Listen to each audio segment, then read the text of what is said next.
Assalamualaikum warahmatullahi wabarakatuh. Halo teman-teman semua, bagaimana kabarnya hari ini? Semoga senantiasa dalam keadaan sehat walafiat. Perkenalkan, saya Muhammad Rafiq dengan NIM 22242000020 dari kelas 3C, jurusan Pendidikan Biologi Fakultas Keguruan dan Ilmu Pendidikan Universitas Sultan Ageng Tirtayasa. Pada saat ini, saya sedang menjalani program pertukaran mahasiswa Merdeka Dalam Negeri tahun 2021 yang diselenggarakan oleh Kemendikbud. Topik yang akan kita bahas pada video kali ini yaitu perkembangan kurikulum di Indonesia, yang merupakan pemenuhan ujian tengah semester mata kuliah kurikulum dan pembelajaran yang diampu oleh Ibu Siti Nurdianti Muhajir MPD. Sebelum membahas perkembangan kurikulum di Indonesia, mari kita ketahui apa arti kurikulum menurut Undang-Undang Nomor 20 Tahun 2003 tentang Sistem Pendidikan Nasional Pasal 1 Ayat 19. Undang-undang tersebut menjelaskan bahwa kurikulum adalah seperangkat rencana dan pengaturan mengenai tujuan, isi dan bahan pelajaran serta cara yang digunakan sebagai pedoman penyelenggaraan kegiatan pembelajaran untuk mencapai tujuan pendidikan tertentu. Nah, demi mencapai tujuan pendidikan di Indonesia yang maju, kurikulum di Indonesia beberapa kali mengalami perubahan dan perkembangan. Ayo kita bahas satu persatu. Sejarah perkembangan kurikulum di Indonesia terbagi menjadi dua, yaitu kurikulum prakemerdekaan dan kurikulum pasca kemerdekaan. Yang pertama yaitu kurikulum prakemerdekaan. Terbagi atas kurikulum zaman Belanda dan zaman Jepang. Yang kedua yaitu kurikulum pasca kemerdekaan. Terbagi atas masa Orde Lama, masa Orde Baru, dan masa Reformasi. Kurikulum prakemerdekaan. Yang pertama yaitu zaman Belanda. Pada zaman Belanda, kurikulum dibagi menjadi 3 sistem pendidikan. Pertama, sistem pendidikan yang diselenggarakan di pesantren. Kedua, sistem pendidikan Belanda. Dan ketiga, sistem pendidikan yang dikembangkan oleh tokoh-tokoh pendidikan. Sistem pendidikan yang dikembangkan oleh tokoh-tokoh pendidikan contohnya yaitu Kiai Haji Ahmad Dahlan. Beliau mengembangkan Muhammadiyah. Dan kedua yaitu Ki Hajar Dewantara. Beliau mengembangkan Taman Siswa. Kurikulum pada zaman Belanda didesain untuk melestarikan penjajahan di Indonesia dengan cara memasukkan budaya Belanda dalam kurikulum, sedangkan kebudayaan di Indonesia tidak masuk dalam kurikulum. Yang kedua yaitu pada zaman Jepang. Kurikulum pada zaman Jepang menerapkan kebijakan kurikulum sistem lebih berisi tentang doktrin, ideologi dan prinsip dalam rangka memenuhi ambisi pembentukan Asia Timur Raya serta upaya persiapan prajurit tempur. Nah, tadi kita sudah membahas kurikulum pada masa pra-kemerdekaan. Nah, bagaimana ya kurikulum pada masa pasca kemerdekaan? Mari kita simak penjelasan berikut ini. Pada masa pasca kemerdekaan, kurikulum berkembang pada masa Orde Lama, masa Orde Baru, dan masa Reformasi. Pertama yaitu masa Orde Lama yang berlangsung 1945 sampai dengan 1965. Pada masa Orde Lama, terjadi beberapa pergantian kurikulum. Yang pertama yaitu kurikulum 1947, yang disebut sebagai Rencana Pelajaran 1947. Kurikulum ini merupakan kurikulum pertama yang lahir setelah masa kemerdekaan. Pada masa tersebut, masih menggunakan istilah Leerplan ketimbang istilah kurikulum. Rencana pelajaran ini berdasarkan pada Pancasila.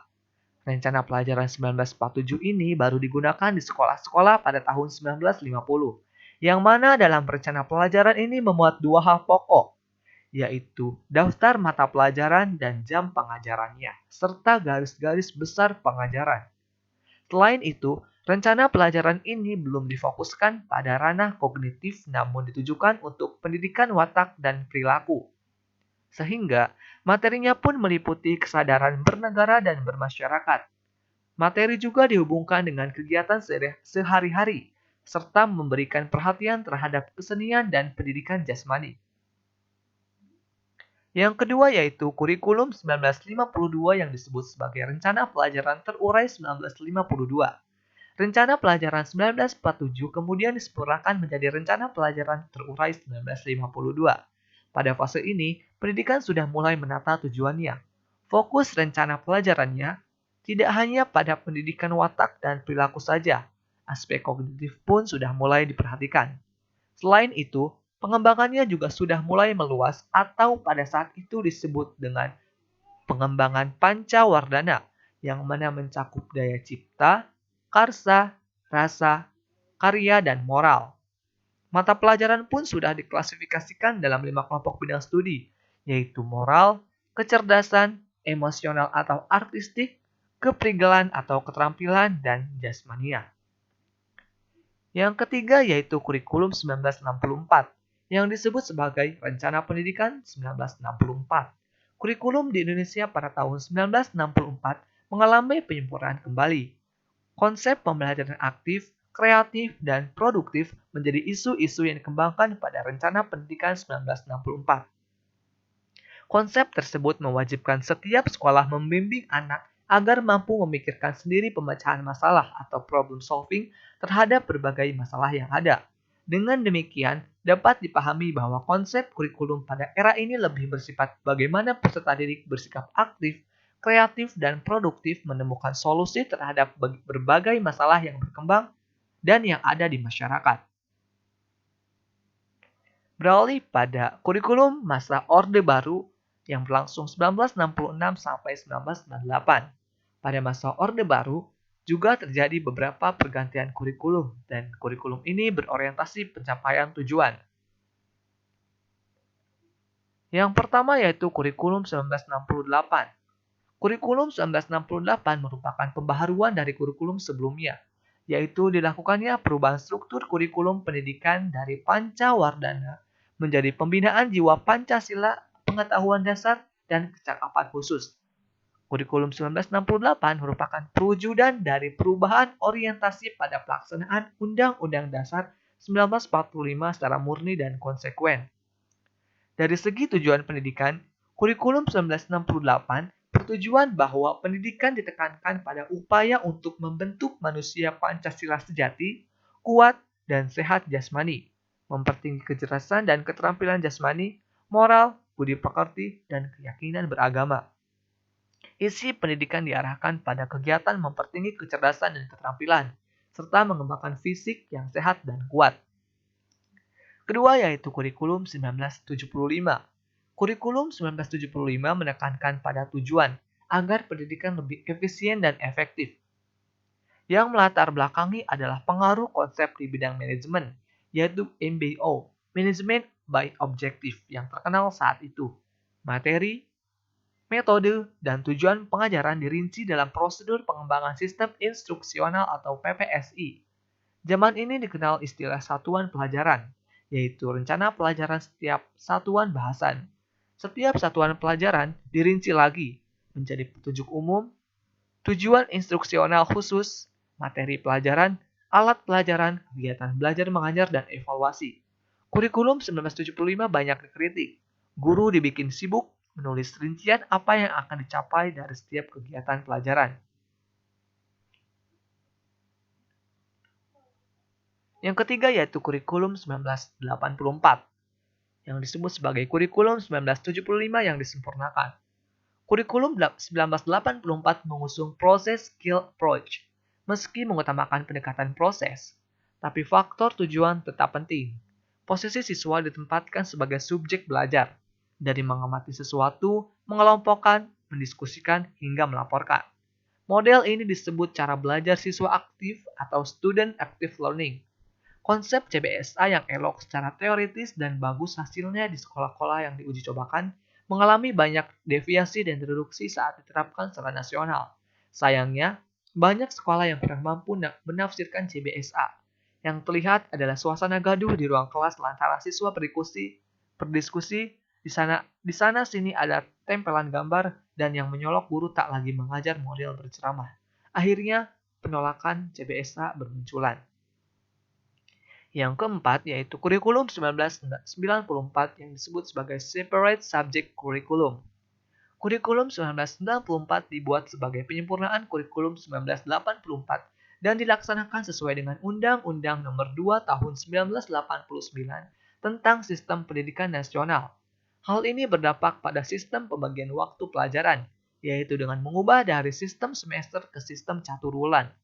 Dengan sistem catur bulan, yang pembagiannya dalam 1 tahun menjadi 3 tahap diharapkan dapat memberi kesempatan bagi siswa untuk dapat menerima materi pelajaran cukup banyak.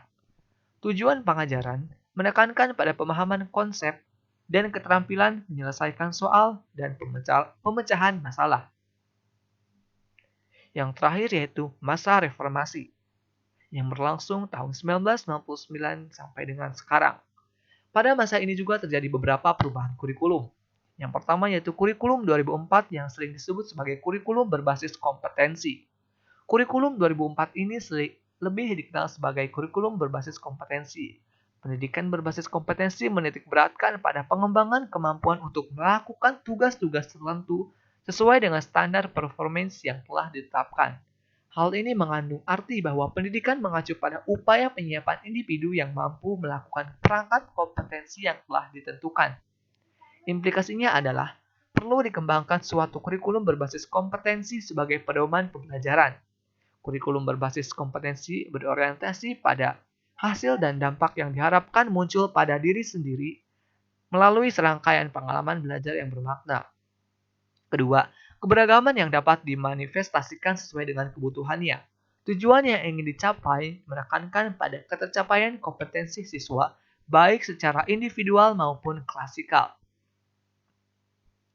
Nah, yang kedua yaitu kurikulum 2006 atau kurikulum tingkat satuan pendidikan.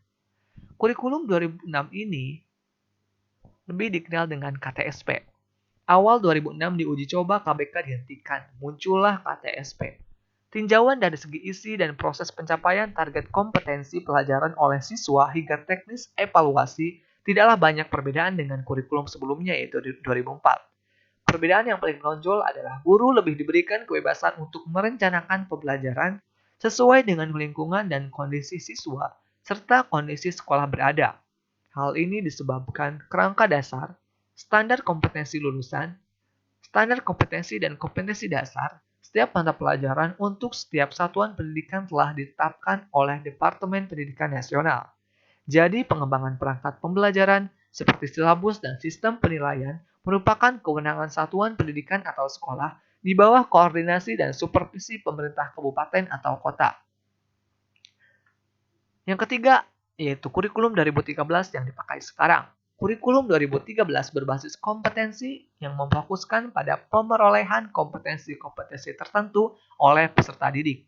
Oleh karena itu, kurikulum ini mencakup sejumlah kompetensi yang dinyatakan sedemikian rupa, sehingga pencapaiannya dapat diamati dalam bentuk perilaku atau keterampilan peserta didik sebagai suatu kriteria keberhasilan. Kegiatan pembelajaran perlu diarahkan untuk membantu peserta didik menguasai sekurang-kurangnya tingkat kompetensi minimal, agar mereka dapat mencapai tujuan-tujuan yang telah ditetapkan. Tema utama kurikulum 2013 adalah menghasilkan insan Indonesia yang produktif, kreatif, inovatif, afektif melalui pengamatan sikap, keterampilan, dan pengetahuan yang terintegrasi. Untuk mewujudkan hal tersebut, dalam implementasi kurikulum, guru dituntut secara profesional merancang pembelajaran secara efektif dan bermakna, mengorganisir pembelajaran, memilih pendekatan pembelajaran yang tepat, menentukan prosedur pembelajaran, dan pembentukan kompetensi secara efektif, serta menetapkan kriteria keberhasilan. Nah, kurikulum yang kita bahas tadi merupakan sejarah perkembangan kurikulum di Indonesia. Dan yang sekarang banyak dipakai di Indonesia, yaitu kurikulum 2013 yang menekankan pada pencapaian kompetensi tertentu oleh peserta didik. Baik, kesimpulan yang dapat saya berikan pada pembahasan perkembangan kurikulum di Indonesia yaitu Kurikulum selalu dinamis dan senantiasa dipengaruhi oleh perubahan-perubahan dalam faktor yang mendasarinya. Tujuan pendidikan dapat berubah secara fundamental bila suatu negara beralih dari negara yang dijajah menjadi perubahan yang menyeluruh. Nah, berikut merupakan daftar pustaka yang menjadi acuan saya dalam menyusun materi pada video ini. Cukup sekian dari saya. Semoga informasi yang diberikan dapat bermanfaat bagi teman-teman semua. Akhir kata, wassalamualaikum warahmatullahi wabarakatuh.